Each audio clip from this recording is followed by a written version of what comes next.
Hello. Welcome to the stream. Hopefully you can hear me. So this is Stitchcraft Sessions. It's my very first official live stream, and I will be stitching up what you see down here. So this is an embroidery kit that I launched a few weeks ago. It's for fellow Harry Potter fans. So we've got the Expecto Patronum spell on it because it's my favorite spell. And with the kit, you get the fabric that's pre-printed with the design. It's got a crocheted hoop all around with my favorite color, if you can't tell already, and threads and a needle so you can get started. So pretty much what I'm going to do during this stream is go through step by step how to get started, how to do the different stitches, some tips and tricks that I've picked up with my experience with embroidery, and hopefully you'll be inspired to make your own hoop design or pick up this one and stitch along. So I'm gonna get started, and if you join a bit later, feel free to say hi on the chat. I'll keep an eye on chat as I'm going. All right, so let's get started. So first 3 steps to getting started is to get the thread it into your needle, and then make a knot at the very end. So that's what I'm gonna do.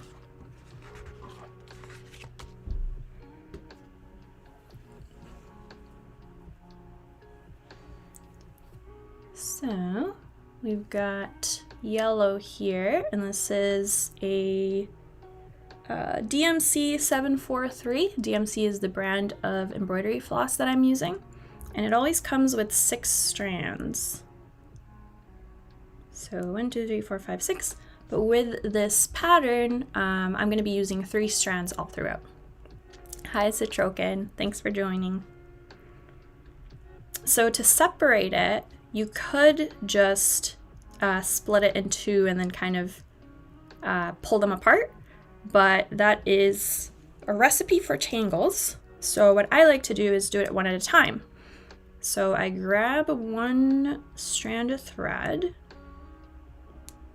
here, but then I keep the rest with my left thumb and my pointer finger, and I keep them together like this, and then with my other hand I'm going to grab this strand of thread and pull, making sure my left hand is staying still.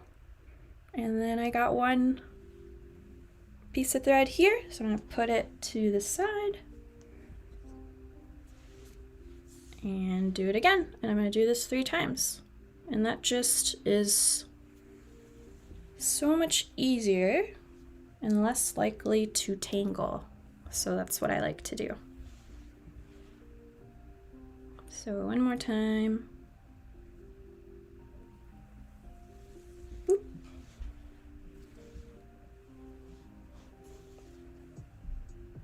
How's everyone's Saturday going? Hello McMabs, thanks for joining. So now I've got 3 strands here. So what I'm gonna do is take my needle. There's the pointy end, and then there's the one with the hole. That's where these 3 strands are gonna go in.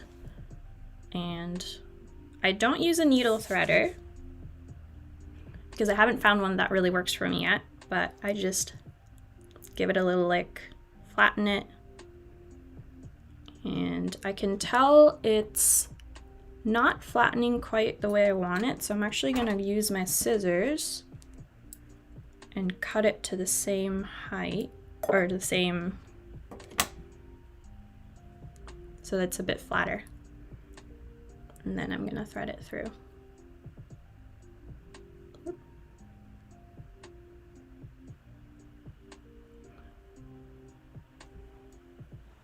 That's probably the hardest first step if you're new to embroidery.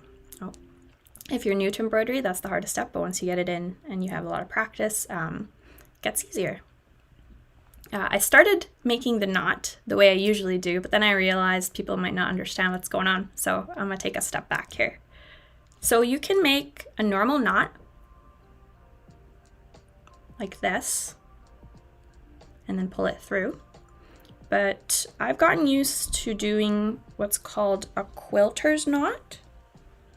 And the way to do that is to hold your needle like this and then hold your thread kind of parallel to it. Use one hand to hold both and then wrap your needle around a few times and then hold it with your other hand. I'll go through this again later. And I'm going to push my needle through and pull it all the way. And then I've got a knot. It feels fancier than a normal knot, so I like to do that, and I've gotten used to doing it. All right, so I did the getting started.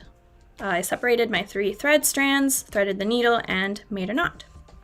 So that's good. So I'm going to start with these squiggly spells, as I like to call them. And they're going to be in backstitch in yellow. And my stitch guide tells me all of that.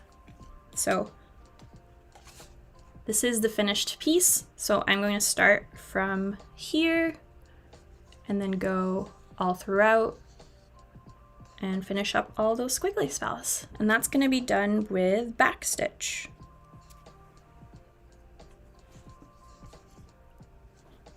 All right, so I'm going to start over here, and backstitch starts by taking your needle and from the back of your hoop, you're going to find that starting point of the line that you're following. So it might take a few pokes. So like you could be poking like this, like where's that line? So what I like to do is take my needle and don't poke it all the way through, but kind of see where that tip is as I slowly move around. So as I slowly move around, I see that tip of the needle that's not quite through, but when I see that it's on the line that I want, I can then poke it so that the needle is right there where I want to start, and then I can pull it. So Troken says, cool, I always wonder how that's done when I see people do it so quickly. I think you meant the knot. Yes, it is. It's so fun to do once you get the hang of it. So that's the first step. So we're doing backstitch. And to start a backstitch, that was the first step. And then you take your needle and go a short distance away, still following the line of the pattern. And I'm going to poke my needle through, and from the back, I'm going to pull it. And just being careful that the thread isn't snagging on anything else. And that's the first stitch. Next up, I'm going to go a short distance away again, following that same line. Over here. And pull through. And then I'm going to find that same hole where my last stitch ended and put my needle through there. And you want to make sure it's in the same hole, but that it's not touching or splitting the thread, the stitch before. And I'm going to pull through. And that's the start of my backstitch.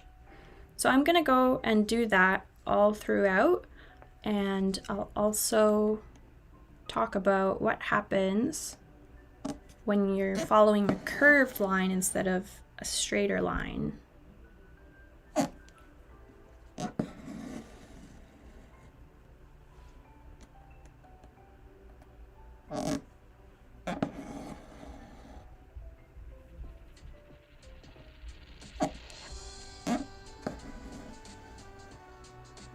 You might be able to hear the squeaking of my needle and thread going through fabric. So I'm gonna stop here for a sec because I don't know if you can tell, maybe not quite, but there's like a tiny little piece of thread fuzz poking through. So I wanna check out what that's about. So I'm going to flip over and I can see that the ends of where my knot was is getting stuck where my thread just went through. So what I'm gonna do is just take my needle and kind of get it out of the way so that it's not showing in the front. And I know that I'm not gonna be stitching over here, so I'm just gonna flatten it that way so it doesn't get in the way. Pro tip.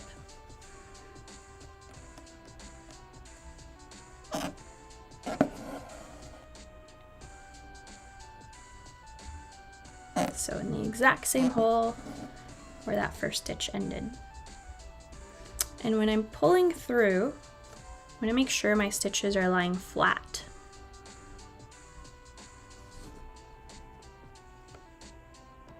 So I'm going to a curve here now. And when you're going to a curve, you're going to make your stitches a bit shorter in length, so that you're following that line much more closely. So for this one, it's just gonna be a tiny distance away, going through the same hole that I ended my last stitch. And you can tell this stitch is way shorter than this stitch. And that's what we want, so that it follows the curve nicely.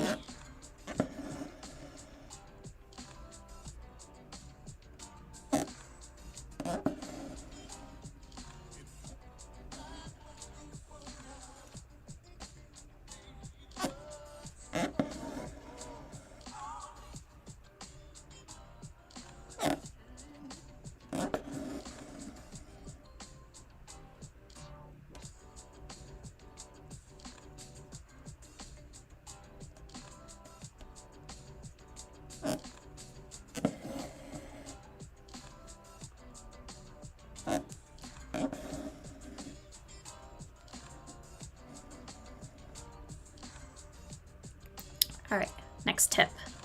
So as I'm sewing, the thread has a tendency to loop around itself. So as I'm going in and out, if you see the bottom here, like it's twirling around itself, and that is a big recipe for tangles. So what you want to do is make sure it's back in its normal state. So I'm just going to take my hoop and let it go, and it's going to twirl, twirl, twirl until it's kind of in its normal state. You can straighten it out as well. So now, when I do that exact same thing I was just doing, sewing like this, you can see it's not twirling anymore. That's a good sign. That means it's less likely to tangle. So you just want to do it that every once in a while when you're noticing as you're stitching and going like this, that this is twirling around on itself. You can untwirl it.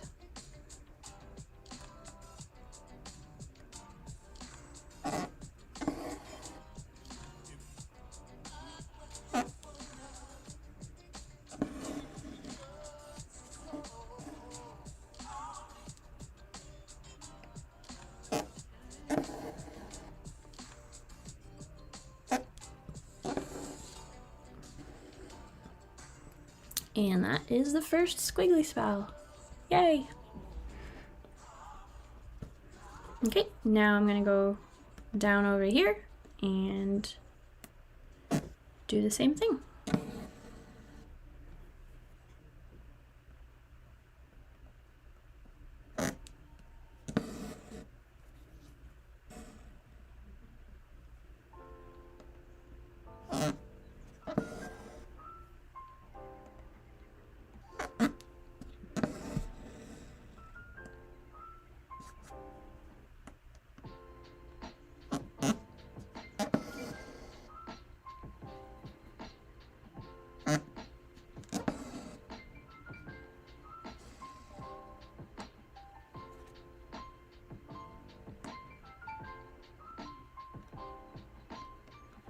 So I'm following a line now, so I'm going to make the stitches a bit longer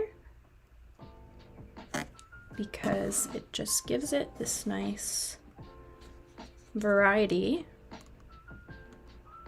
when I look at the whole piece. It's not all the same length of stitch. Also, it's way faster when you do longer stitches.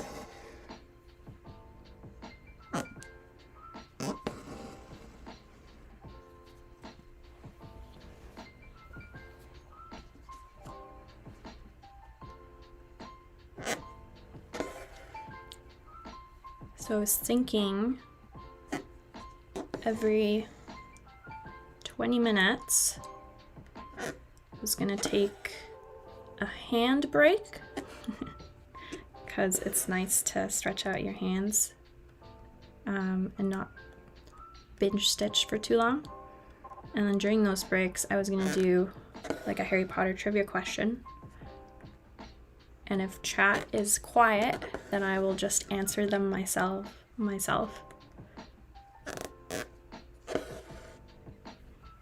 Because that's something I like to do.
Second squiggly done.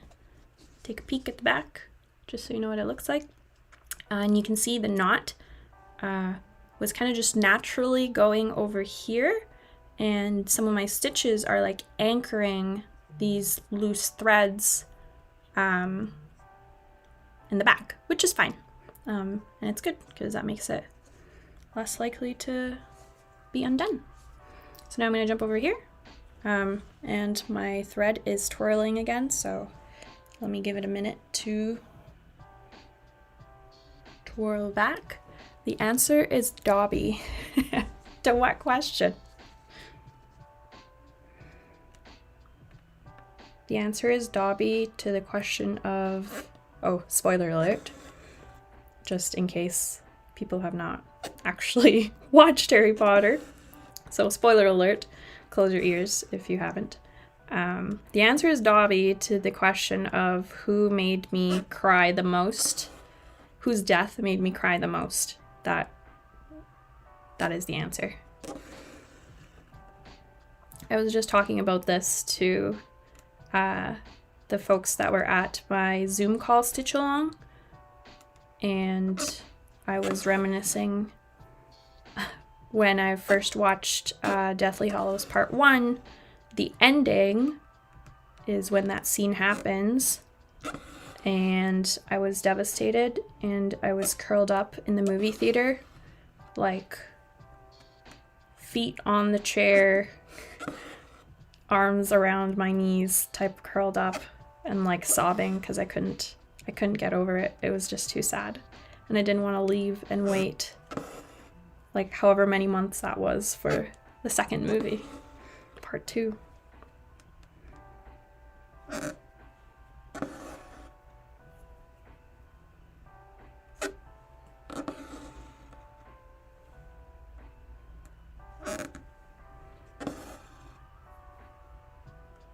So I know I'm going at this pretty fast, but if it's your first time, you know, you want to make sure you're taking the time to really look for that hole where your previous stitch ended, and you want to make sure your needle goes through that.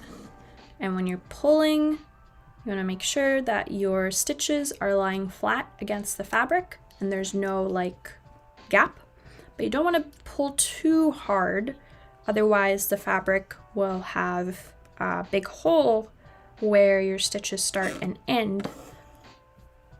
So it's definitely takes practice to get that right amount of tension in there. And you can see that where I put my needle in, or my thread in through the needle, it's getting close to the fabric itself. So I'm going to just pull this a tiny bit so I have more room to work. You can also see the thread is fraying a bit there. So what I like to do is just give it a little snip so that it doesn't more easily come out of the needle.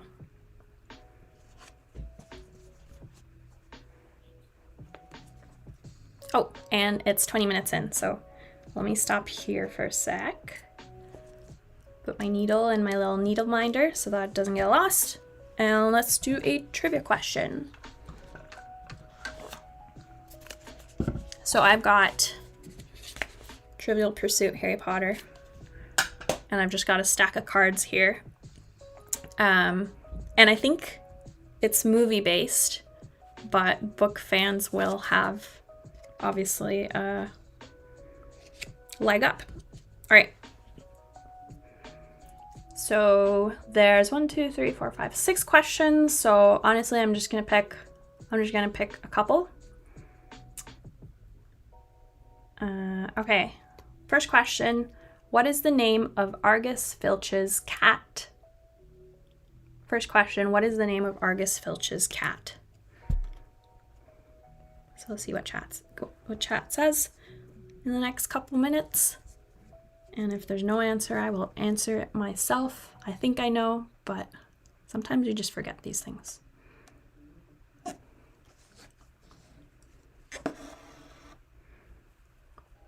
So I'm just jumping to the next squiggly spell here. It's not quite a huge jump, so that's okay. Oh, one thing I didn't talk about was how I hold my needle. So how I like to hold my needle is with my thumb and my pointer finger, I hold the needle like this, and then with my other 3 fingers, I kind of anchor the rest of the thread that's through the needle so that when I pull it, I'm making sure that the thread stays in the needle. Otherwise, if I pull like this, like you can see the thread is also pulling with it, and I don't want to rethread my needle over and over. So yeah, that's what I do. So let me show you that in action. So I'm going to pull the needle through with my 2 fingers like this. But then when I'm pulling it all the way, I'm going to grab it like this and pull. Okay. Okay, I'm seeing some answers here for the question, what is the name of Argus Filch's cat? Dobby is not the answer. I don't know, Scrat or something. Good guess, but no. McMav says Gus. Also no. But that's okay. The answer is Mrs. Norris, which is a very cute name. Boop. Good try.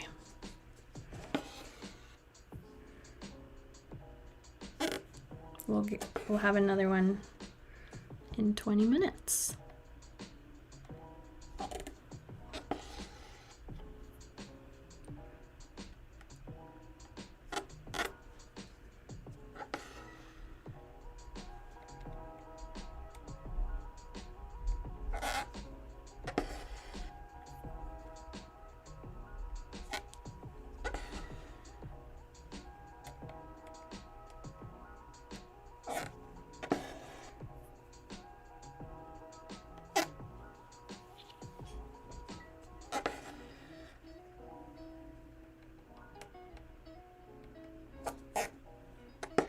looks like a Scrat to me.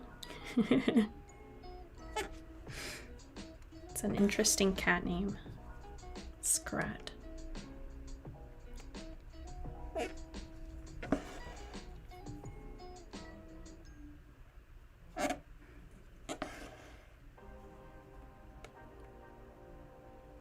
So in terms of how you're holding the hoop,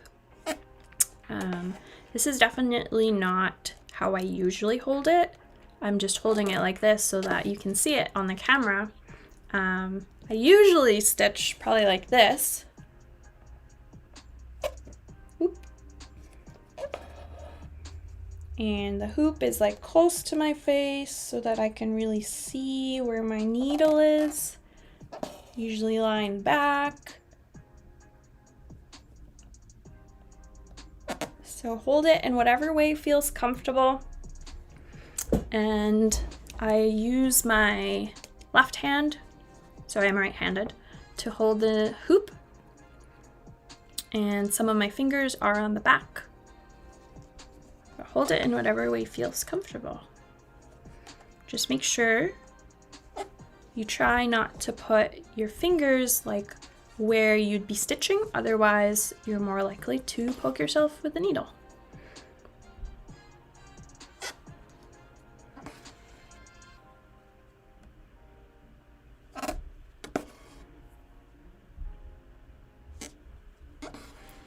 You also want to be careful of how you're pulling the needle through. I don't know if you can tell from the angle, but sometimes I really pull it close to my face that I almost, like I could stab myself, which is not good. And sometimes when I'm stitching beside someone, I'm gonna jump here now, like my partner, I'll pull it like this, and sometimes the thread is way longer. So I'll like pull it over to his face. So you don't want to hurt anyone else either. So just making sure you're mindful of where your hand is going when you're pulling through.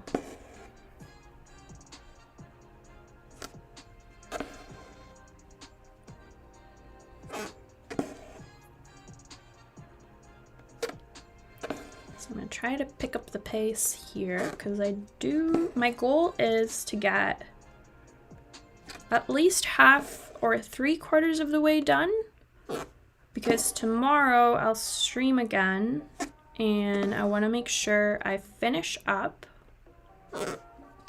and I get a chance to show you how to do the back of the hoop, so to completely finish your piece.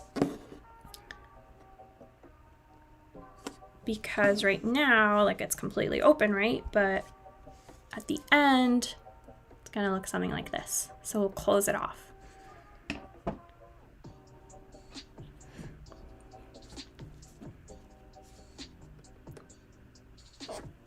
But yeah, this is my first time doing it, so I really don't know how streaming, talking, sharing my thought process will affect how fast I usually stitch. The first time I did this hoop, I guess the second time I did this hoop when I wanted to test it out before making the kit, I think I finished it in less than 2 hours, maybe just over an hour.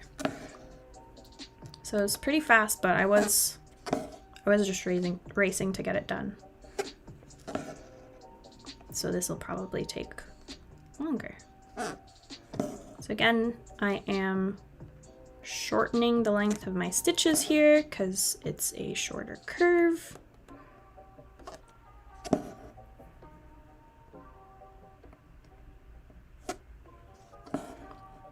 And that is the 1, 2, 3, 4, 5th squiggly spell done.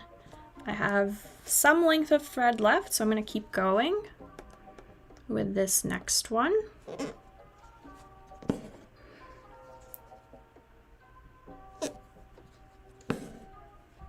And I probably won't finish it, but that's okay. I'll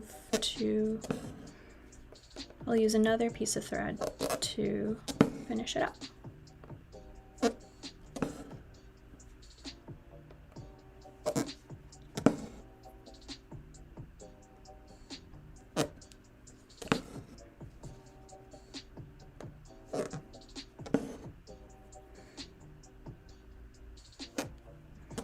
I really love this needle minder here. It's magical.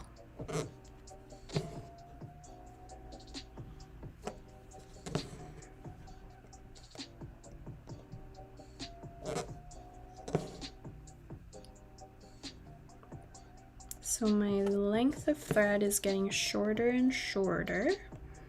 You can tell because I'm not pulling it all the way to my face anymore. It's like this much. I'm gonna try and get a few more stitches in here. Actually, this will probably be my last one. I don't want to risk it because I still need to anchor this last bit in and weave it through. So to finish a stitch, let's go to my handy dandy guide. So I've got a page here about finishing thread. So when your thread is getting short, it's time to finish it off. So I'm going to try to end it like kind of in the middle of the piece so it's easier to weave in. So I'm going to weave the needle through the stitches in the back a few times to hold it in place. So I've got a few stitches here. So I'm going to take my needle, kind of push it under the thread, pull it through, and I'm going to do that a couple times. No real like pattern here or anything. Just want to make sure I'm getting it in a couple times. And the last thing I usually do is before I pull it all the way, I'm going to take this little loop here and put it through the center, and that makes a knot. So just extra reassurance that it won't slip through, and then I can safely pull out my needle. Gonna use my little needle minder there to keep it safe, and then use my embroidery scissors to snip the rest. And you gotta be super careful here not to snip the threads that are part of your piece and just the extra ones. So that was the first few stitches. I've got this scrap of thread, and I have a little, it's a wine glass, but I use it for my thread scraps. So I just put it in there. All right. And then I'm gonna rethread with the three strands that I kind of left out from the beginning. Lee, you're such a good teacher explaining things I wouldn't have thought about. Oh, thank you so much. There's definitely times when, at the beginning, like I just started doing something and then I realized, oh, that probably looks weird to people that have never done this before. So let me pause and take a step back. All right, so I'm taking the 3 strands of thread and just making sure they're all kind of starting in at the same point, so they're the same length. Take my needle again and thread this in.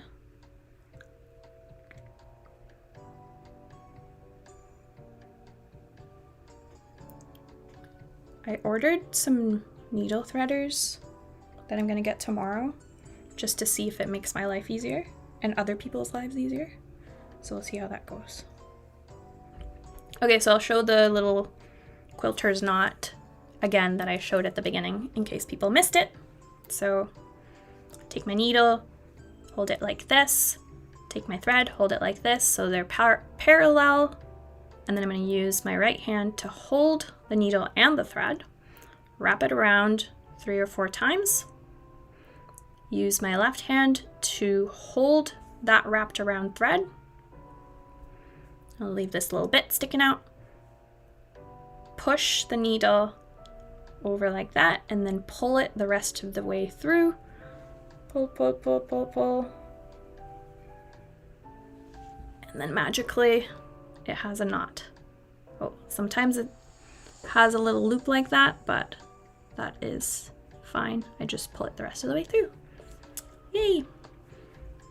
So there's other ways that people anchor the back, or like anchor the end of their threads, but this is the simplest, I find, where you just start where you left off and you have the knot anchor that thread. So I left off here, so I'm going to go and pretend like I'm using the same exact piece of thread and continue where I left off with the back stitch. So a short distance away and pull through.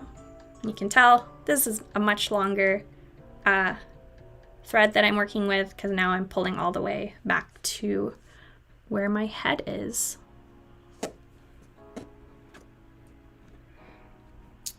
In terms of thread length, when I cut it out,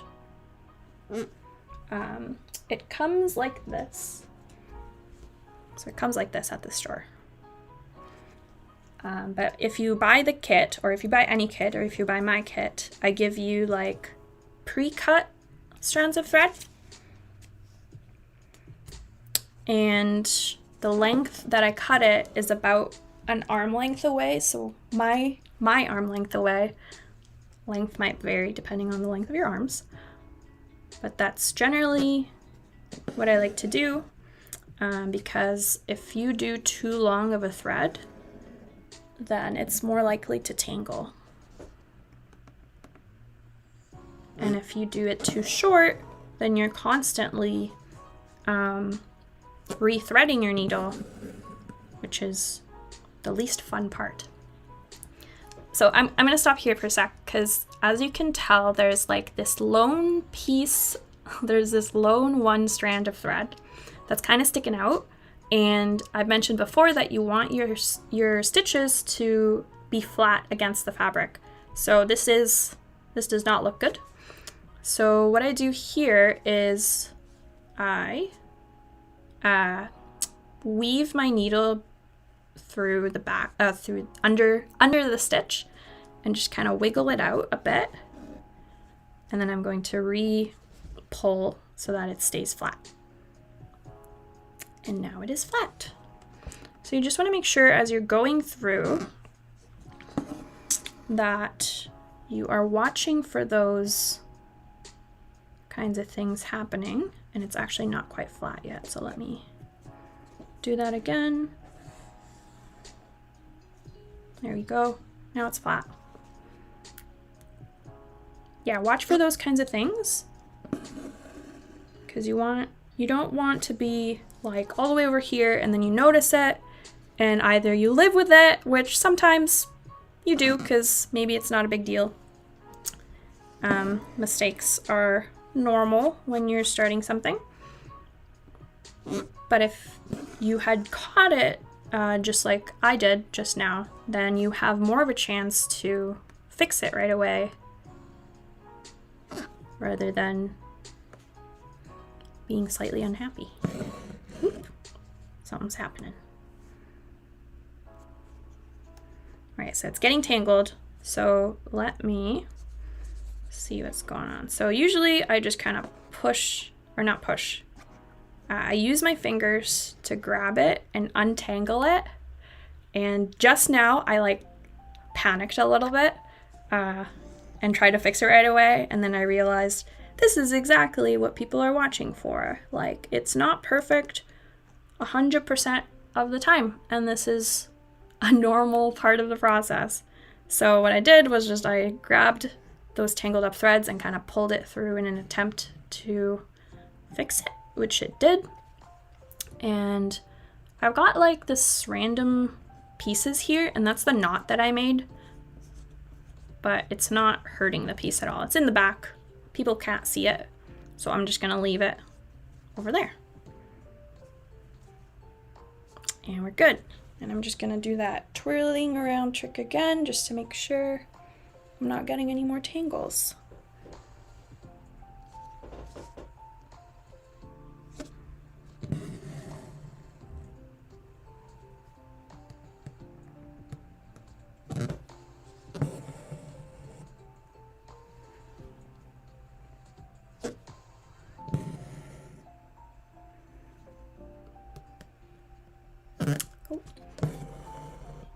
So another 20 minutes have passed.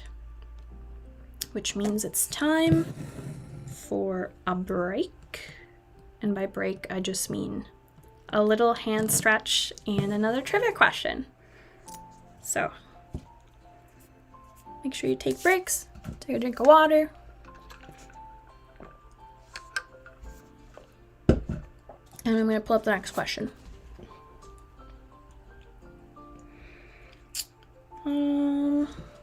Okay. This is one of my favorite parts in the last movie. Who instructs the Hogwarts suits of armor to defend the castle using Pier Totem Locomotor during the Battle of Hogwarts? Who was that person?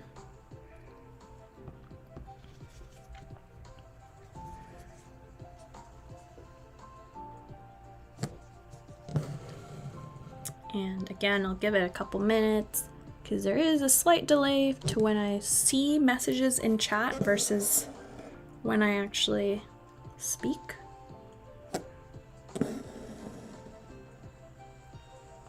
Oops, can't see that. And I'm just readjusting the way I'm holding my hoop here so that I can better see where these holes are in where to put my needle in where the hole is in the previous stitch. So that is something that you can totally do. Like, you don't need to hold it exactly how you're reading the design. You can hold it in whichever direction makes sense, where you have better visibility on where your needle is supposed to go. So Troken says, Neville, I didn't think I would be so bad at this. So you think that Neville instructed the Hogwarts suits of armor to defend the castle using Pier Totem Locomotor. Unfortunately, that is not the right answer. Neville was in the movies. Was he bombing that bridge? I think he was, but I could be wrong. I don't remember where Neville was. He was being a badass. So I just finished this squiggly, so I'm going to jump over to the next squiggly and go follow this line again. Not again, but follow this line using backstitch again.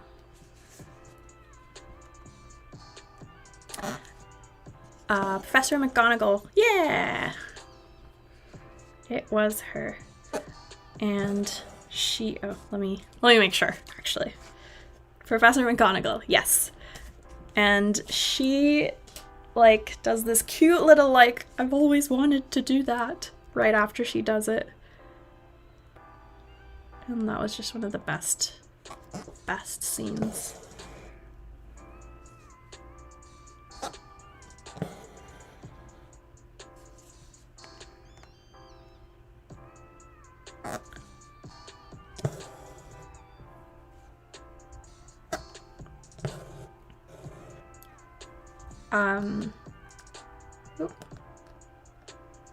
Lee or Lay, I actually don't know how to pronounce your name. I know I've followed you on Instagram for forever, and I love your flowery floral hoops, but I'm always like, oh gosh, how do you say Lee or Lay? Let me know if you're comfortable. It was such a cool moment.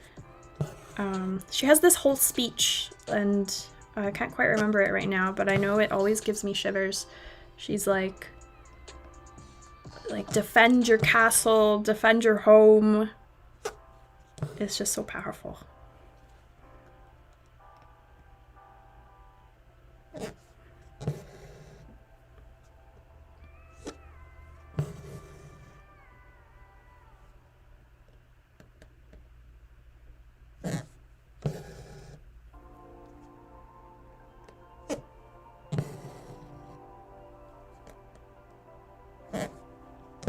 Sounds like Lee. Yay! Okay.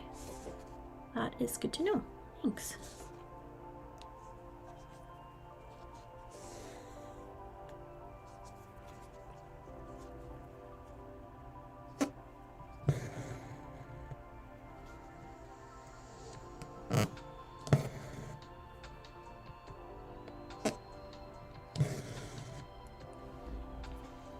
One thing I wish I could do while I'm stitching this is like put some Harry Potter ambience music on. That's what I did for when I did the Zoom call stitch-alongs this week, and it was just so perfect. But I have not looked into like the copyright implications of that, so I just have a random, what is it, lo-fi, no copyright streamers playlist on Spotify that I am trusting, I guess.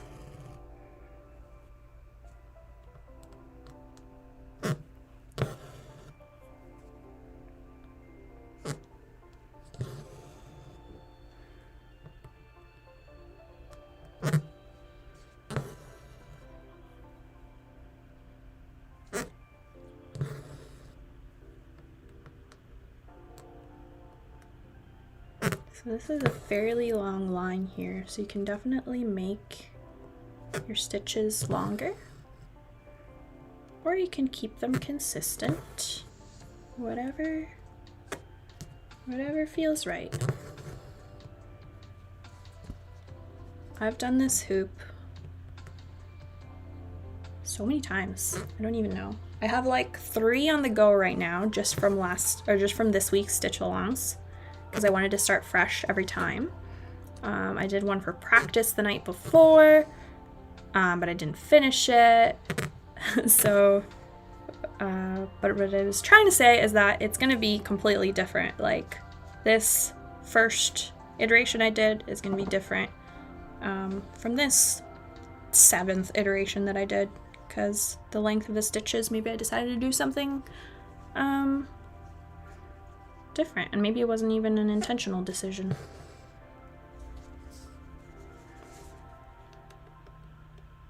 But I really like that, because that means no 2 pieces are exactly the same. They're all lovingly made by hand, and it's super unique.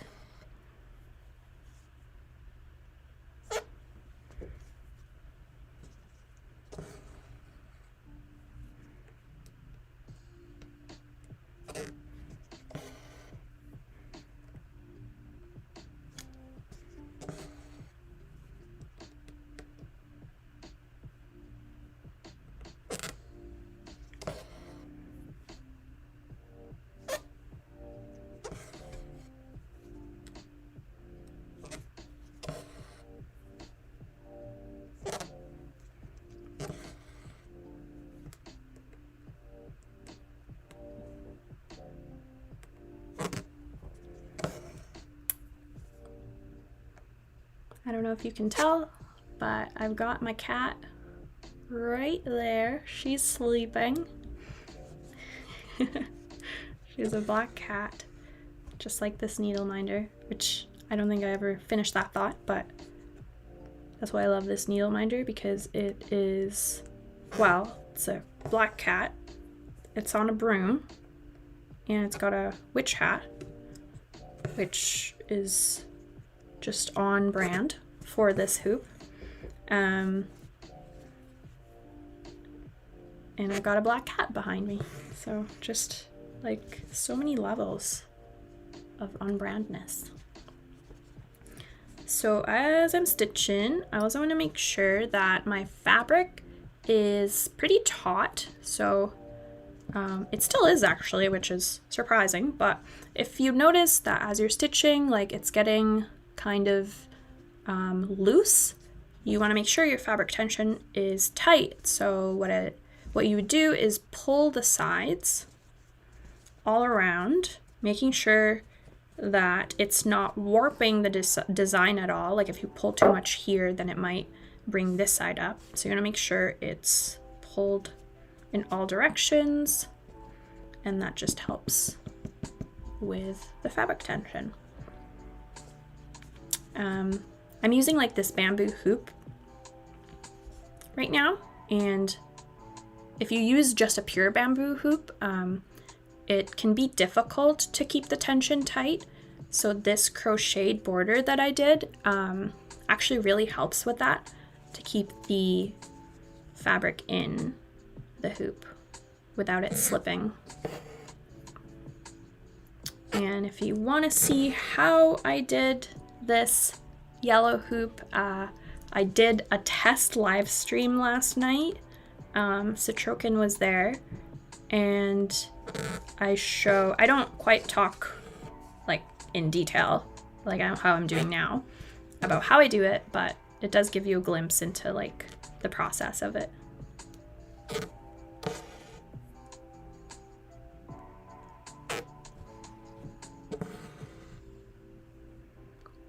Trying to find an angle in the camera where you can see like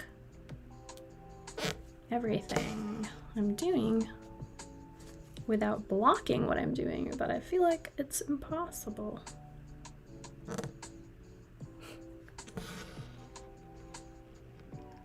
There we go, close up. But yeah, this is backstitch. It is super relaxing. It's one of the most common beginner stitches because it is the same thing over and over.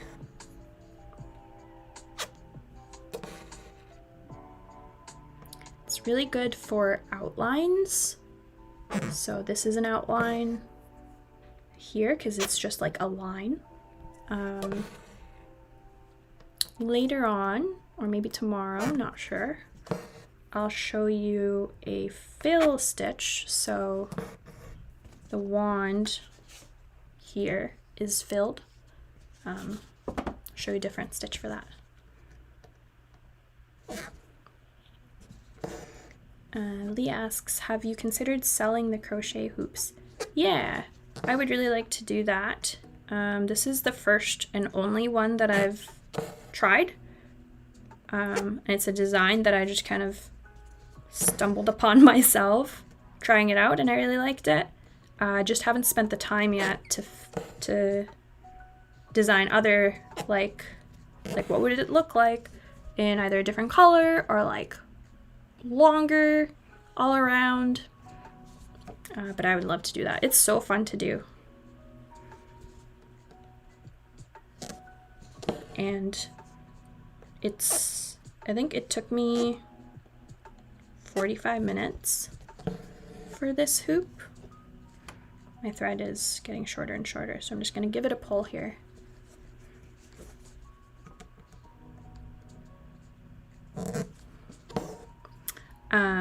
But yes, I would like to sell them.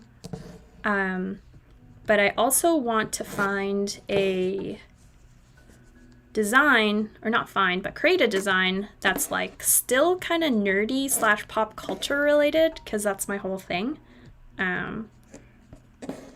Like this one is just yellow. And I kind of did that because the squiggly spells were yellow, and Expecto Patronum is like thinking of good memories, happy memories, to drive away the bad ones, the bad times. And so I just went with yellow to kind of stay with that theme. I would like to find some sort of nerdy spin to the hoops. So still thinking through that. I'm almost, oh my gosh, so I'm almost at the end of this squiggly, and I am like this much on my thread. So now is what people call thread chicken, where it's like, who will win? Me or the thread? Will I finish this without threading a new strand? I really don't know. I mean, it's fine because I have the strands for it, but it's always like a challenge. Lee says, I think it looks so cool on the hoop. Yay, thanks. I love how it reminds me of just like flowers, like a huge flower. And yeah, big fan of yellow. Okay, I think I'll make it. If you're just starting out, I would suggest just stop and, I mean, like, just not stop completely, but just stop here and rethread and be more comfortable with that experience, because it does get tricky holding on to this little piece of thread, little strand of thread, and testing fate. But I think as someone who has done this for like over 2 years, I feel good. I feel good about this decision that I've made to finish the squiggly.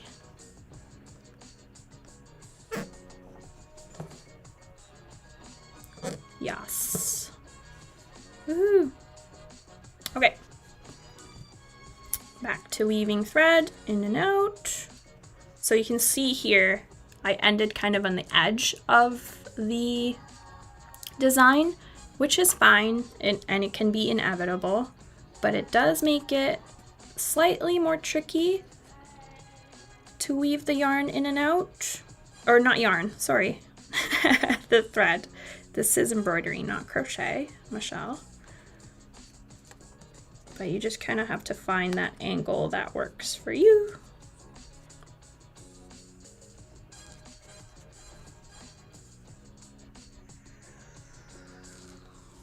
And there we go. I will make the knot. My goodness, let's go this way.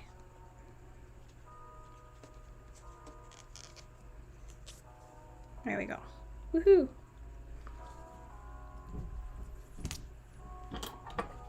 And snip. That's the squiggly spells done. What time is it? 3. All right. I think I will start with, let's start with the Expecto in black. So back to the stitch guide. Expecto here is in split stitch in black. So I'm gonna grab some black thread and start with a split stitch. And if you do get the kit, I have this little booklet that goes through how to get started, the pattern, what you need. And we just did back stitch, but there's instructions for those in case you forget. But now we're gonna do split stitch. And it says that it's like the back stitch, but instead of going in the same hole where you ended, you would go through that last stitch that you did. So you see the needle going through the middle like that. So that's what we're gonna do.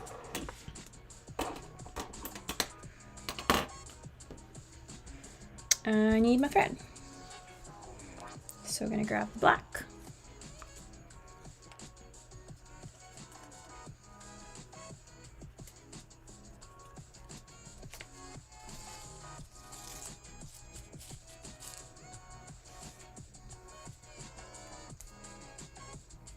And it comes in, embroidery floss always comes in 6 strands. So last time I showed you how to do it 1 strand at a time. Now I'll just show you how I do the 3 split at a time.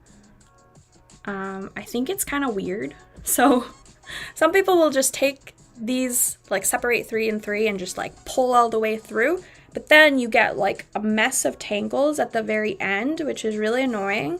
So what I do is, and I don't even know if I can show this, but what I do is I like kind of put it under my armpit, under my arm a little bit, and I pull, and then I get it all. I have no idea. I think I just learned that by myself, because I've never seen anyone else do it, but I do think it is a bit awkward looking. It's faster, but it makes sure that you don't have the tangles like that you would normally get when you just do it just like that without anchoring it somewhere. So That's my little secret. All right, so I got 3 strands, and I'm gonna thread my needle.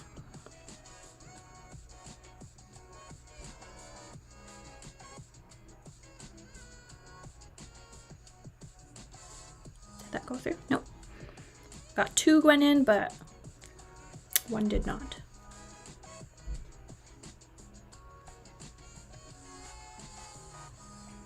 There we go.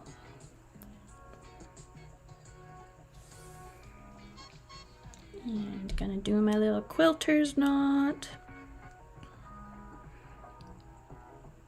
I guess the quilters were the ones that invented this. I don't know.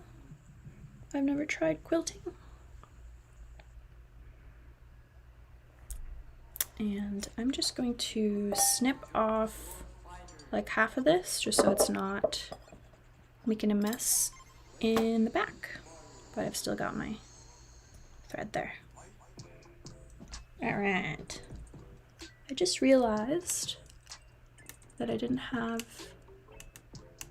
this light on, which makes it easier to see for me. Okay. So, split stitch with Expecto. So again, we start from the back of the hoop, poke the needle through and pull through. And much like back stitch, we're going to follow the lines on for the design. So split stitch starts with a 1 stitch here. So a short distance away, pull through, and then coming from the back of the hoop towards the front, I'm going to go a short distance away again and pull through. And then with split, you're going to go not in the same hole. So if it was back stitch, we'd be going through the same hole, but instead you're going through and through the middle of it and splitting the stitch, which is exactly why it's called split stitch. There you go. I'll keep going and see if you can actually see the difference of texture that split stitch gives you compared to back stitch. I'm just not sure with the black thread and the camera like how well you'll be able to see it, but we shall see.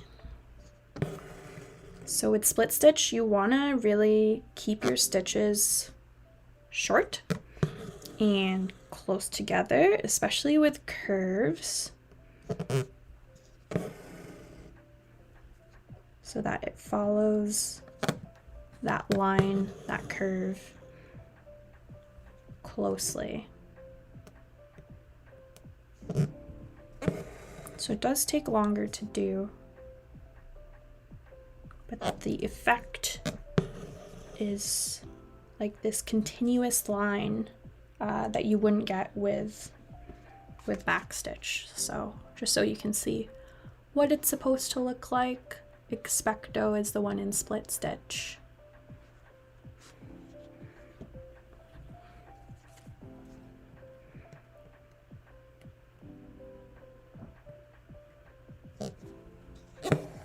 But it is, I find, more forgivable than back stitch because you don't have to go through the exact middle of the thread.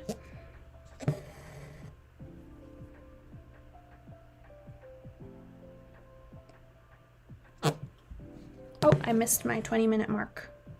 So, like I said, I do a little stretchy stretch with my fingers, wrists, take a drink of water, and next trivia question.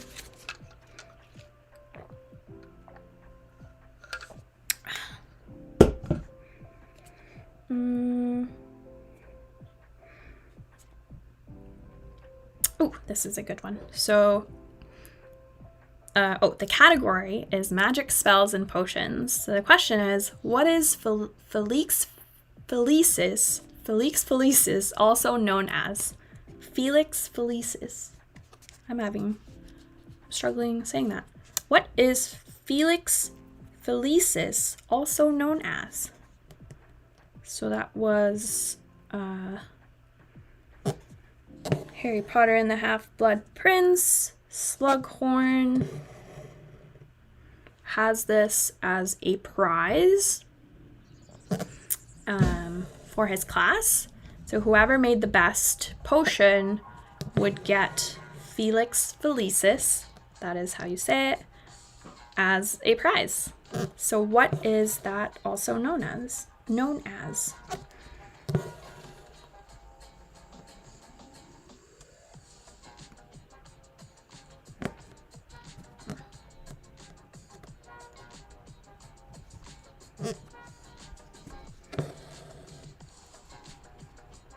And I'm gonna give you maybe one more minute. I don't know who's actively in chat, but I am so down to answer trivia questions by myself. It's like one of my hobbies.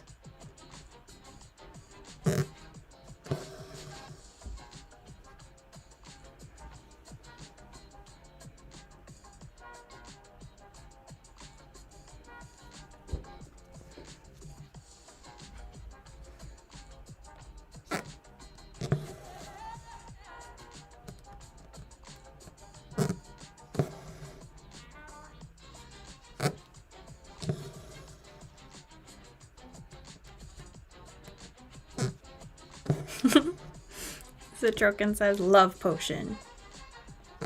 You know, I appreciate your effort, always. That's a very good guess. But it is not. Love potion is it Amortentia? I think it's called. I don't know. I think that's right because it has amor, which is love. But, so what is Felix Felicis also known as? It is also known as liquid luck. So it's the potion that whoever drinks it, they are just super lucky. It's illegal to use during sports matches. And I think a bunch of other stuff. I don't really know. But yeah, in Half-Blood Prince, Harry drinks it so that he can get the memory from Slughorn. I appreciate your efforts equals no. Hey, I do appreciate your efforts. Because it's nice to know someone's still listening. And trying. But no. It's okay. You have other... What's a trivia category that you would be good at? Because, for example, like, if I were to be in, like, sports trivia, I just don't know any teams or... Yeah, I would be bad at that.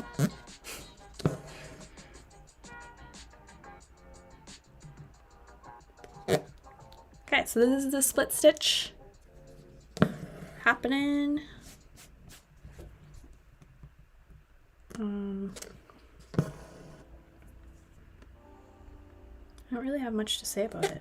I was like, oh, I guess what I do sometimes is if I think that the line isn't quite following, or my stitches aren't quite following the line, I like to just like move it around a little bit because it is, like I said, it's very forgiving.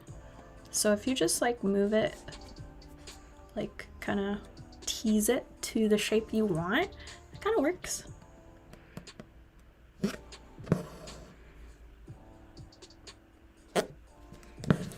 Wrong answers only trivia. That, I don't even know how that trivia would work. Maybe like the funniest wrong answer wins.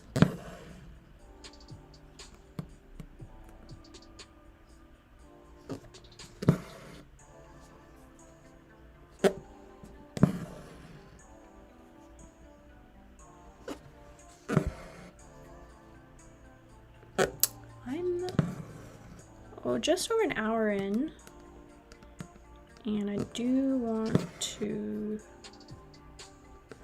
finish at least half, hopefully 3/4, so we'll see how far I get. This is, yeah, I think I'll be able to. So I'm gonna stop here, and then I'm gonna, so this is a part of embroidery where you kind of start planning a little bit of like where your next stitches go, depending on how long your thread is, and how far you're jumping from one area of the design to the other. So here, like for example, my thinking right now is I could keep going down into the P here, but then when I stop here, like where would I go next? I could jump all the way back here and then keep going, but I still have this X to finish up.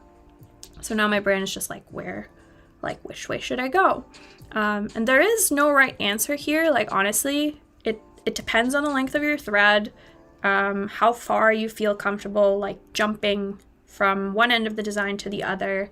But the nice thing about embroidery is like it's pretty flexible. So what I'm gonna do is I think I'm gonna jump over here. I'm gonna jump over here, do this part, and then go all the way down to the P. And I think with the length of my thread, I should be able to finish off here with the right amount of thread. Hopefully, we shall see. So that's what I'll do. Go over here.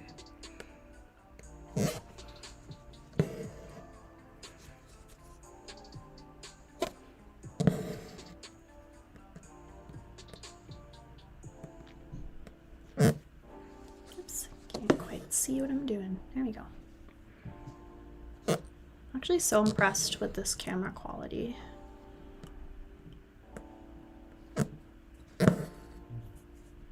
And just it taking care of all the focusing as I move like in and out or like farther and closer.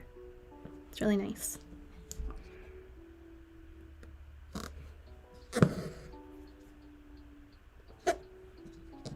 And another thing with the split stitches I'm doing here is you can see I'm going over the previous stitches, kind of like pretending that you're actually writing that crossover X in front of it. So it's going to be a tiny bit raised compared to the others, the other stitches. Ooh, I'm just showing you all a close-up of my finger there.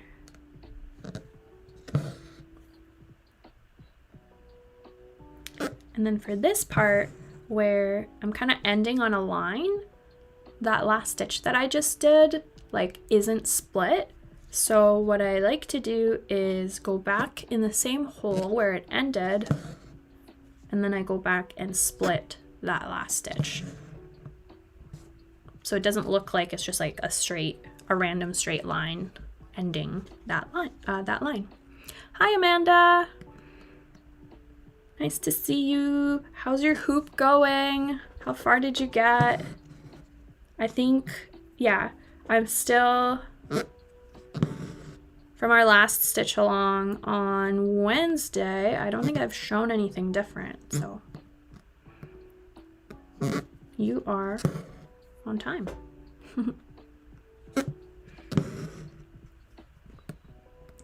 So I hung out with Amanda on Wednesday as part of our Zoom kickoff stitch along. She bought the Expecto Patronum kit, so she's been working away at that, and I saw your progress last time. I remember the Patronum being halfway done, but I don't know if you did even more after that. I have only the wand and sparkles left. Ooh, cool. The wand is like interesting, and the sparkles are fun and sparkly. It's a different type of thread than what I'm using right now, so it's really cool. And the rest of patronymic. Patronum. Autocorrect. My video lagged a bit there. There we go.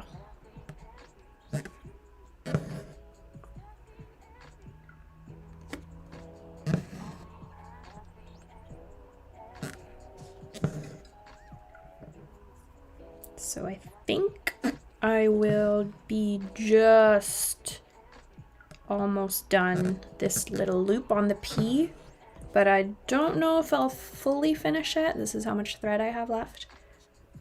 We shall see.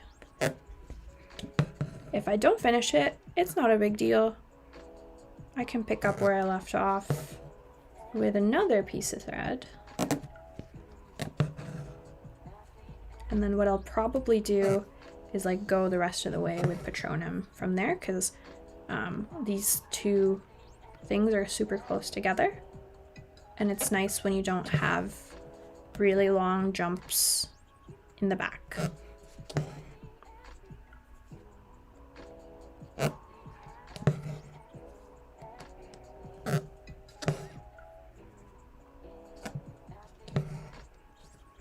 Risafe. Love how you speak and your voice is so soothing. Oh, thank you.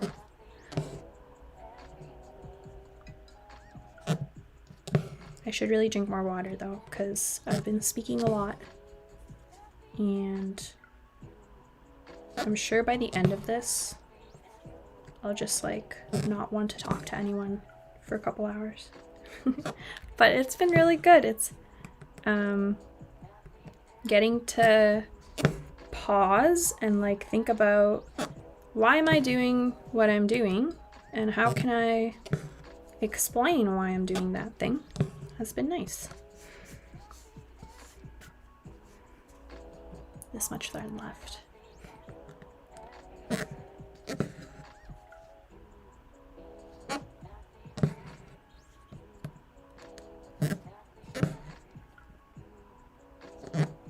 So yeah, split stitch. I really like the effect it has compared to backstitch. It just feels like one continuous line, but with some texture on the top of the fabric. Even though it does take up more thread and more time. And look at that. I'm gonna finish this little P loop with the right amount of thread. It's just like the best feeling. Whoop. And split the stitch. Woohoo! That's what the back looks like. Not as pretty. And then I'm gonna weave in the ends.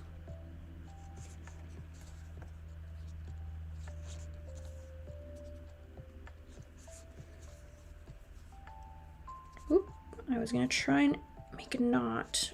We'll see if that happens. So instead of using the pointy end, I'm gonna use this end just to get that into the center of the knot. And when I pull, it's just anchored better. And you can tell like the end of the thread is quite frayed, which makes it harder to work with. But I'm done, so that's good. Snip and into a little thread scraps jar. Okay. Coming up to the 20-minute mark. So it's time for the trivia question. Amanda says, "You're so fast." Comes with the years of stitching. Okay, let's see.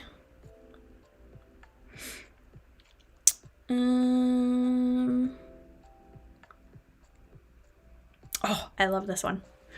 Okay, this category is magical people. What does Professor Slughorn call Ron in The Three Broomsticks after inviting Harry and Hermione to join him for his supper club? Okay, that's this one. It's again from the 6th movie. I don't know why I'm gravitating to like the 6th movie questions right now. But what does Professor Slughorn call Ron in The Three Broomsticks after inviting Harry and Hermione to join him for his supper club.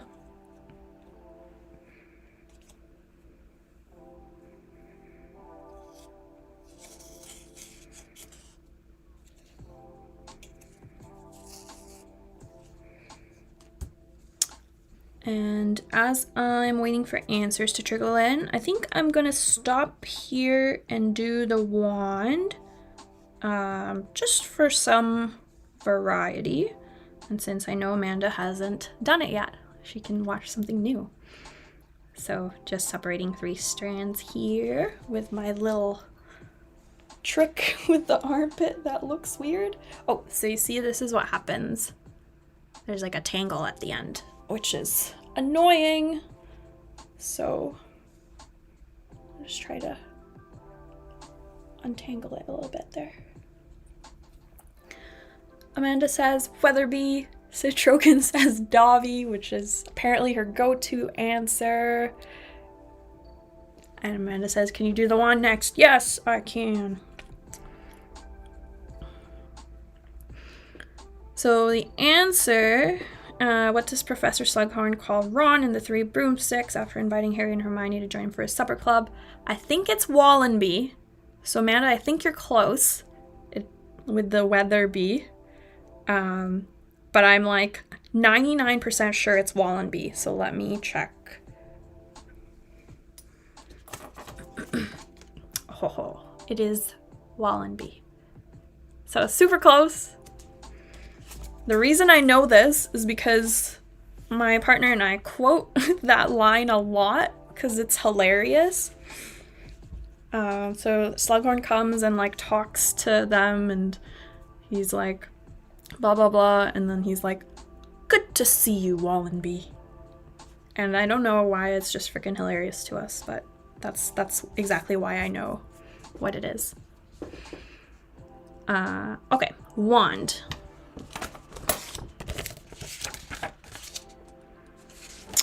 Let's see.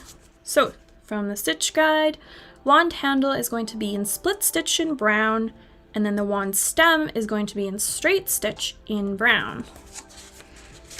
So, I have not shown you straight stitch officially, but straight stitch is what we've been starting back stitch and split stitch on. So, with my handy dandy diagrams, you come in from the back to the front and then go a short distance away at point B, and that's a straight stitch. So it's just 1 stitch. And then for the wand handle, we're going to do the split stitch as a fill. So what I'm going to do is do the straight stitch first with the handle, or sorry, the stem. So here and here. And then we're gonna go to the wand handle. So I'm going to start, so you can see here, there's like this piece in the middle, and then there's this piece at the end. So I'm actually gonna start from this piece in the end, starting from this corner, and then all the way to the end here. And that is the first straight stitch. I'm gonna go, I'm following the outline right now, so the ends of it. So from here to here. So that's another line, another straight stitch. And then I'm gonna fill in the middle. Oops, I'm gonna fill in the middle. So again, going from this end all the way, I don't know if you can see, but there's like this line here that's going vertically. I'm gonna go to that line. And then there's just one more gap here where I can still see the fabric. So I'm gonna go from this end, whoop, right there, pull through all the way to that end, the other end. All right, and then I'm just going to close off this little line here with another straight stitch. So going from this side to the top, going through the same holes where I ended. And there. So it just kind of rounds off the tip of the wand there. And then I'm going to do the middle part using the same technique. So I'm gonna jump over here and down, following this line at the top there. And boom. And then same thing on the other side with that outline. And this line goes from here to, looks like, kind of over here. So I'm following that outline. And I'm gonna go from, so I wanna fill in this middle part here. So I'm going to start from the bottom, because there's like this little V here. So I'm going to start from the bottom of that V, and then this goes like in the direction of the wand length. So I'm going to, just to show you better here, I'm going to flip my hoop and go to that, and oh, and a little piece of fabric got caught there. And then you can see that there's still some fabric showing through in the middle there. So I want to make sure those get filled. So I'm going to go from the bottom, pull through, and then again going in the direction of the wand this way. And then another one here. So I'm looking for the gaps in the fill where I can still see the fabric and covering that up with a straight stitch. And it does not need to be perfect, it just needs to be covered. Oh. And you can see my thread got snagged here, so I'm just gonna make it not go through the loop so I can pull it through properly. And that's the middle part. And I want to also, much like how we closed off the tip of the wand here, I'm going to close off this little bit here in the middle. So from that end, this piece of thread is going to go like this way to over here. And there we go. All right, so that is a wand stem straight stitch in brown. Now we're gonna do the wand handle split stitch also in brown. So that's this part. So for that one, I'm going to start the outline. So this outline here that you can see all around, I'm gonna do that in split stitch. And then after that's done, I'm going to fill in the wand coming from, I'm going to fill in the wand like all inside, also with split stitch. I'm going to go in the direction of the wand length. So I'll actually show you like what that should look like. So straight stitch, and then you can see here it's got a lot more texture because it's using a split stitch. Alrighty, let's do it. So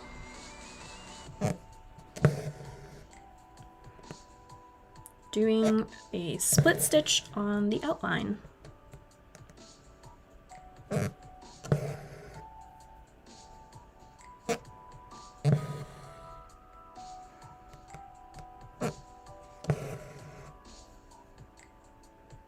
And the reason I do this is so that when you think about like Harry's wand, for example, his handle, like the thing that he holds the wand with, It reminds me of like a tree or a tree branch. And it's quite like knotty, textured. So that's why we're using split stitch for the handle. So you got like that bumpy texture, whereas the wand stem is quite smooth compared to the handle. So that's why we're using just that straight back and forth, all in the same direction for the wand stem.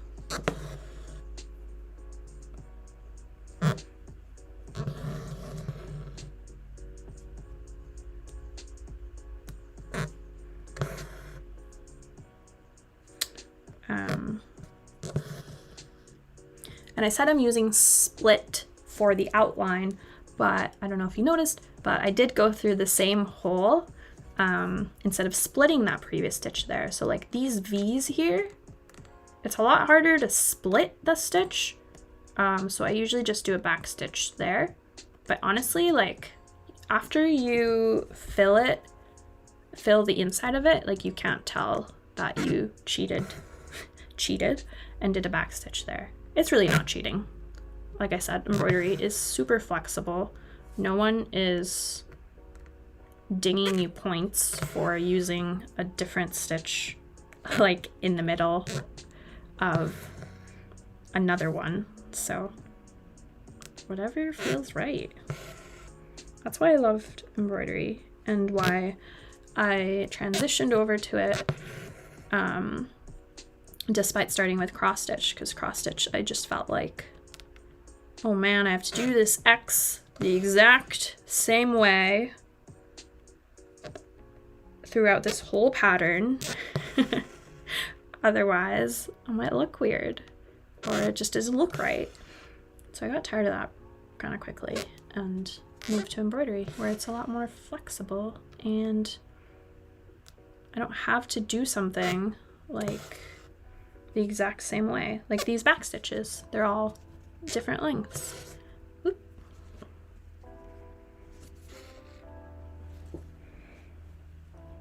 So I'm just doing that trick again to make sure it's not tangling up.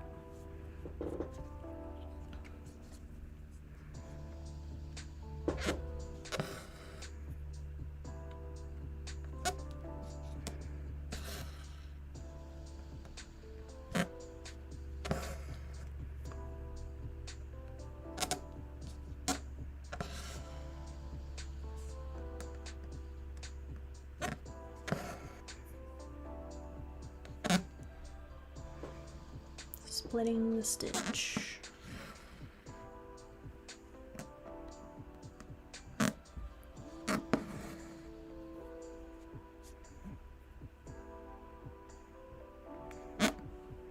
I'm very proud of Bean, my cat in the background there. She's just been sleeping the whole way through.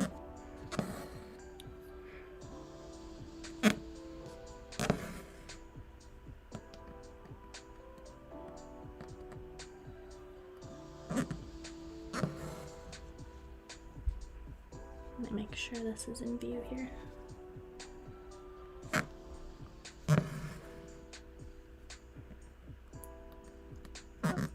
Oh, and I just saw your comment, Citroken. I got the -by right from our last trivia question, where the answer was Wallenby and not Dobby.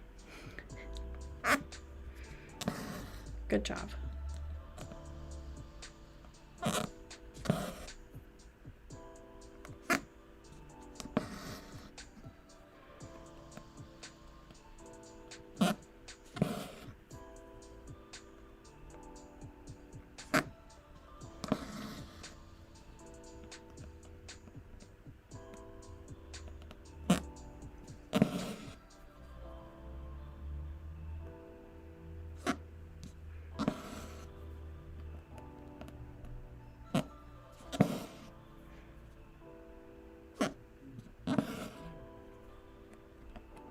All right.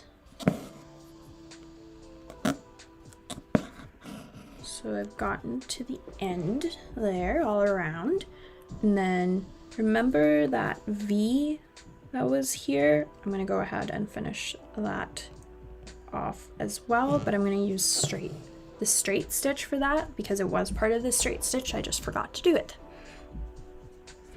So I'm at the base of that V, and I'm gonna go all the way up here to kind of finish off that outline, and then same thing on the other side from the base, from the tip of that V all the way up to that side. Okay. I'm losing my voice. Let me take a sip of water.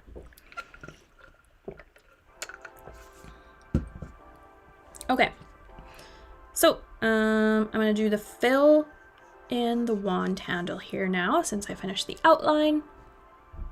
And the way to do that is with split stitch again and going in the same direction of the wand, so of the wand length.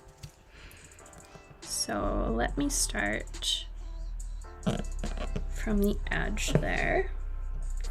And I'm going to pretend like I'm following this line that's coming from here to all the way down. So pretending like I'm following this line.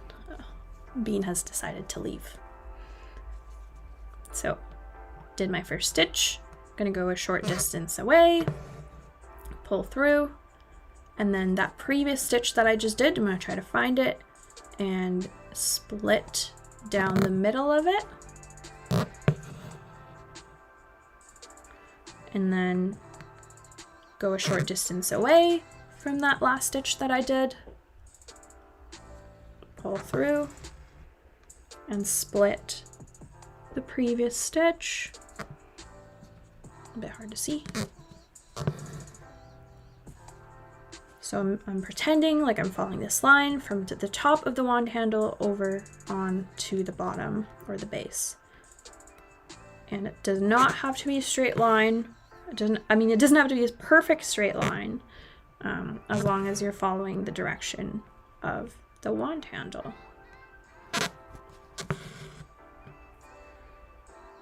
All right, I'm gonna split this one. So I've got that line going from here to here. So then I'm going to move just a little bit to the left and then follow that same line direction again. So from here to here, go a short distance away, and like you kind of have to judge the fabric gaps here. Like I can tell that there's a little bit of gap here and here, but the rest of it is pretty well covered with thread already. So I'm just trying to find like an empty space where there is still fabric showing, and I want to cover that with thread. So I covered that with thread, and I'm going to do the same here. Whoops. Oh. I just unthreaded my needle accidentally, so let's fix that. So I'm gonna give the end, which is pretty frayed, a little snip and rethread.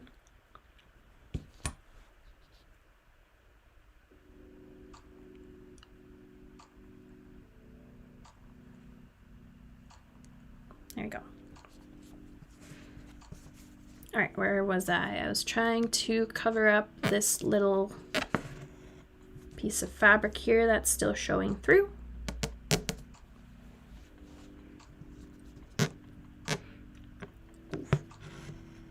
Hard to pull that thread through just now.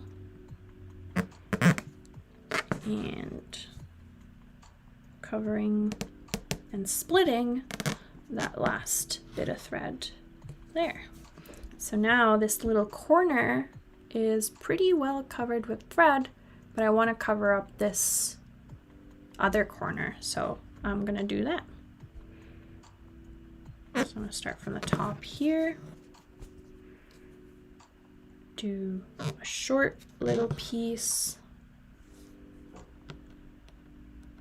go a short distance away, and split that last piece, that last stitch.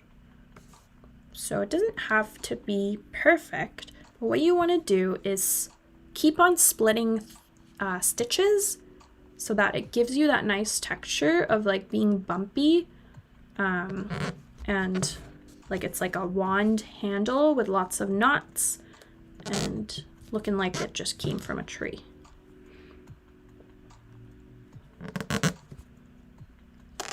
And it might, so you can tell here, like it's getting a bit tough to pull your needle through because there's a bunch of thread in the back. So that is totally normal. There we go. That is this little base done. And now as we go towards this section, the middle section of the handle, I'm just looking again for spots where white fabric is still showing through and covering that up with split stitches.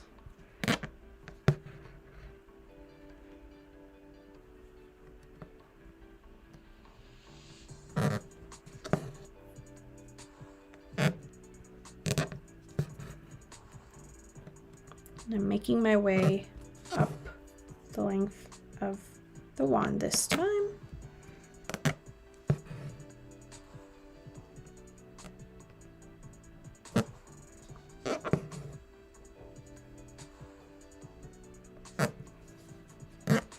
Hopefully that makes sense, Amanda, if you're still with us. And of course, feel free to ask any questions or DM me if it's still confusing.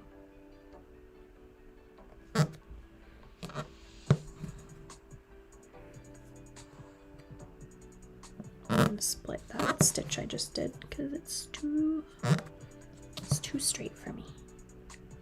There we go.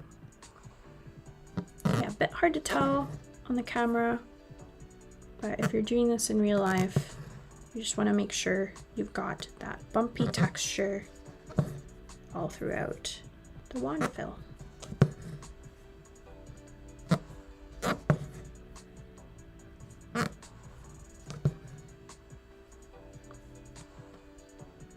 Just one more, I think. Just see a small peak of fabric coming through that I want to cover up. Alright, that looks pretty good to me. Nice and bumpy, just like Harry's wand. So I'm gonna flip it over and, oh, I did a full like 180 there. I'm just trying to find a spot where I can weave my needle through all of these threads, or not through, sorry, under. We're weaving it under. Just grab it. There we go. Like that. And I'm gonna look for another spot, maybe over here. And these stitches are pretty tight, so I think it's gonna be anchored quite nicely without me having to do a knot like I usually do. There we go. Take my needle or my scissors and snip into the thread scraps. Oh, I think I missed the 20-minute mark. So a little break for the hands and new question.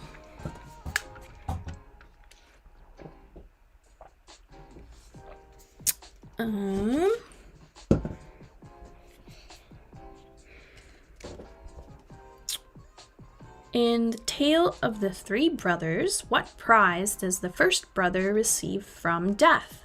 This is category magical objects. So, in the Tale of the Three Brothers, what prize does the first brother receive from death?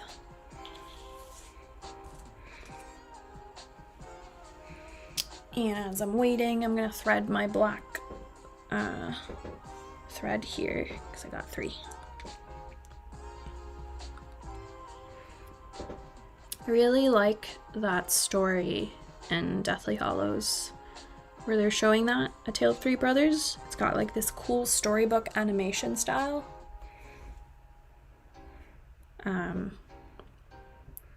And it was just such a nice, like, little surprise.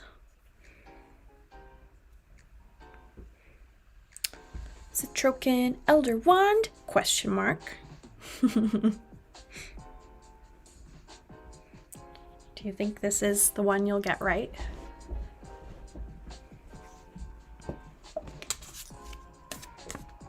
Ba-ba-bum. Yes. Yes, it is. Oh my god. First question right. Good job. Celebration. Okay, there's like 15-ish minutes left. I'll probably go a bit over 4 p.m. I just want to finish up this black thread, I think.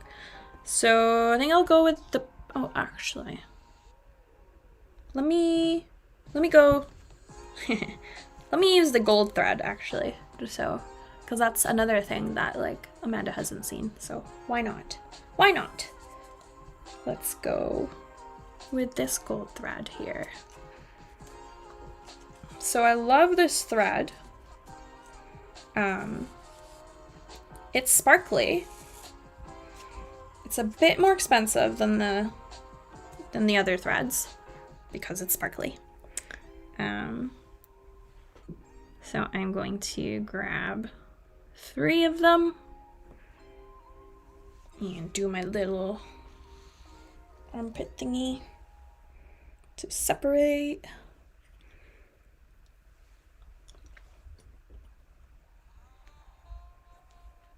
Do a little lick to get it flat. So the sparkly thread is like harder to thread. That's the one thing I don't like about it. You might need to like snip off the end so that they're all the same height. But I actually got that pretty quickly. Citroken, I love fairy tale-esque stories. I found Tales of Beetle the Bard in my local thrift store and it was fun to read. Whoa, cool. I don't think I've seen that book before. Ooh, ooh. I accidentally let go of the thread. So I'm gonna do that quilter's knot again.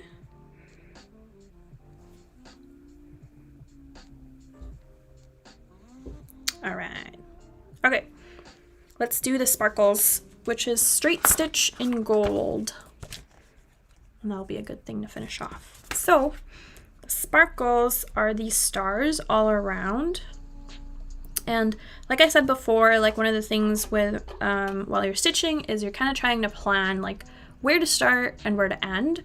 So I like to not jump around too long. So for example, I wouldn't do like this star and then go all the way over here. Like there's stars that are, or sparkles that are closer to it. So what I've tried to do with this design is actually place these in not too far from each other. So I think what we can do is like start over here and then go and follow the sequence, whatever is closest to it. And then with these, my tip here is that for the sparkles, do the horizontal stitch first and then the vertical stitch. So I'm going to do this and then this. So for the sparkles, let's start with this one. Pull and then go horizontal. Oop.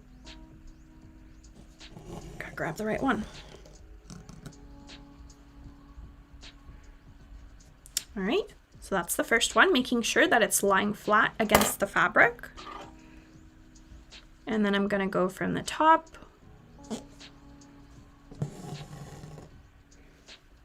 to the bottom, and that is the vertical.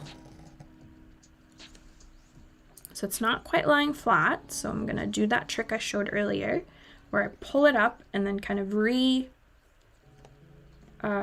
rearrange, re-pull it so that it's sitting flat against the fabric. There we go. That's our first little sparkle.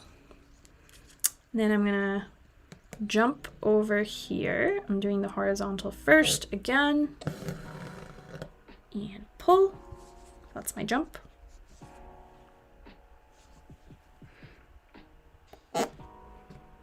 And then horizontal, pull, making sure it's flat, and then doing the vertical.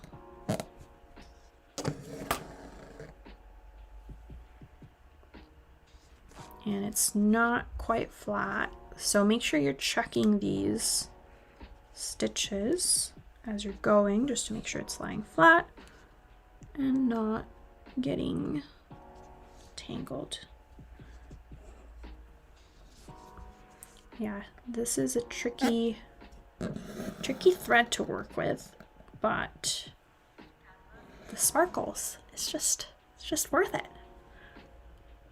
All right. And I'm gonna go jump into this one.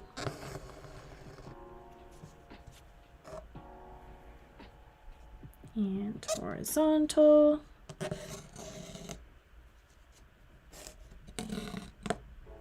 Oop. Okay, getting a little knot there. So I'm gonna make sure that is not knotted, and pull it tight. So you want to take this this part pretty slow and have lots of patience. So I do recommend doing this probably last, just so you have some practice with all the other stitches and using like easier thread.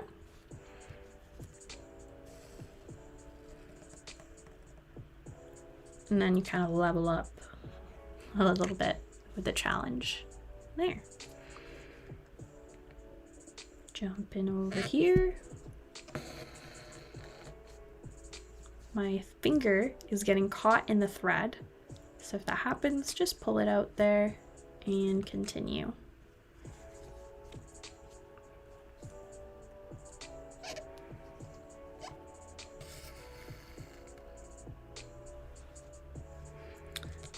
What I've found with this thread is that the first few stitches you do, it's more likely to like not sit flat, but after the first few stitches, like your thread kind of gets straightened out, I guess, from the fabric, like the thread going in and out of the fabric. It helps a lot, and then it's a lot easier to work with.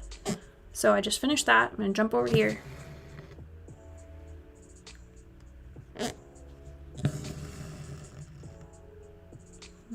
Keep on going the same way I've been doing.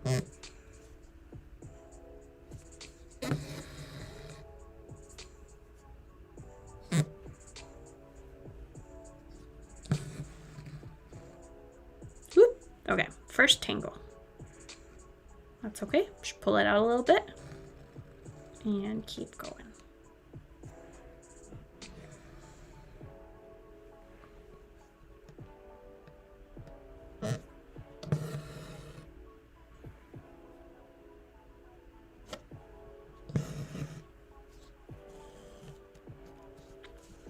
Alright, that's not sitting flat. Put your needle under, give it a little tug, and pull through. Okay, that didn't work. So what I'm going to do is just make sure I'm pulling all 3 strands the same way. And maybe I need to adjust what's happening here. Just making sure that it's tugged all the way in the same way, so that's not tangling up like that. Okay.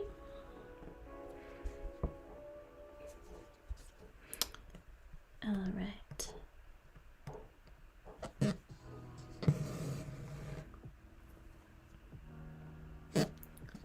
lots of patience needed. Which is a prime value of Hufflepuff House. And it's something that I am definitely not good at. Having patience. But I do value it, which is why I consider myself a Hufflepuff.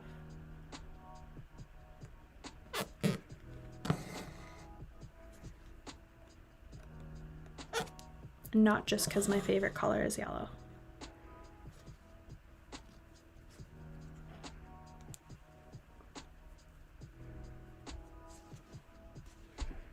Alright, I'm gonna jump over here.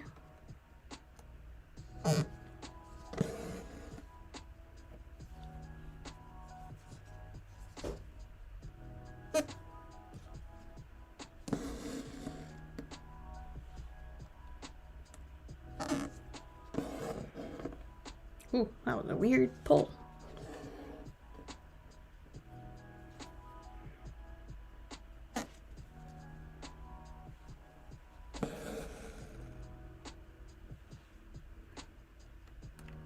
Few more here.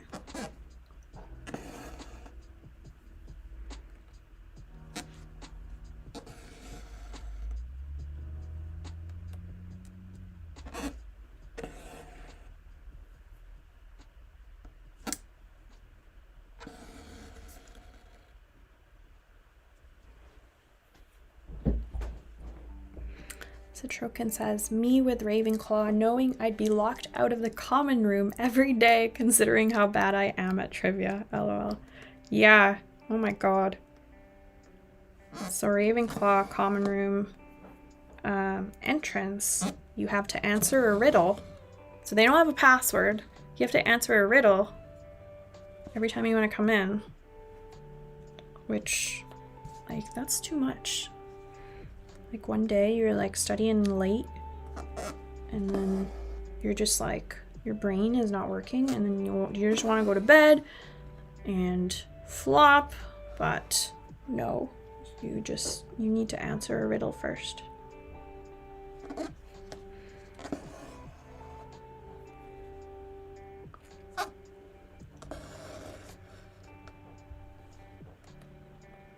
Almost at the end.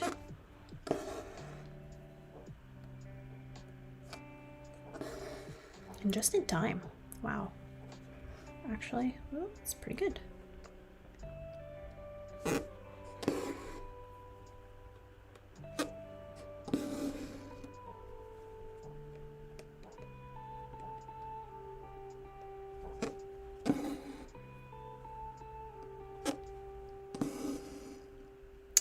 Alright. Yay! Last little bit is to weave this in. So this is what our back looks like. Actually, I was just saying that the technical term for the back of your hoop is called a hoop butt. So this is my hoop butt. It's quite messy. And you can see the jumps that were made as we went around on the sparkles. So when you're weaving the rest of your thread in here, like, you're gonna look for the closest bit of stitches here, because there's like, it'll be hard to weave into just one here with that's the same thread. So I think I'm gonna go over here and weave it through that way. And I'm gonna do it again just a couple times underneath these threads. Oop.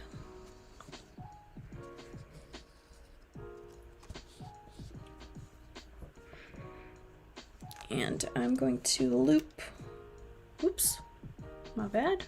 I'm gonna loop it, or I'm gonna go through that loop before I end it so that it's anchored in there. And then I'm gonna take my scissors and snip it. I've still got quite a lot of thread left here, so I'm not gonna put it in my scraps, especially because this costs more than the normal thread.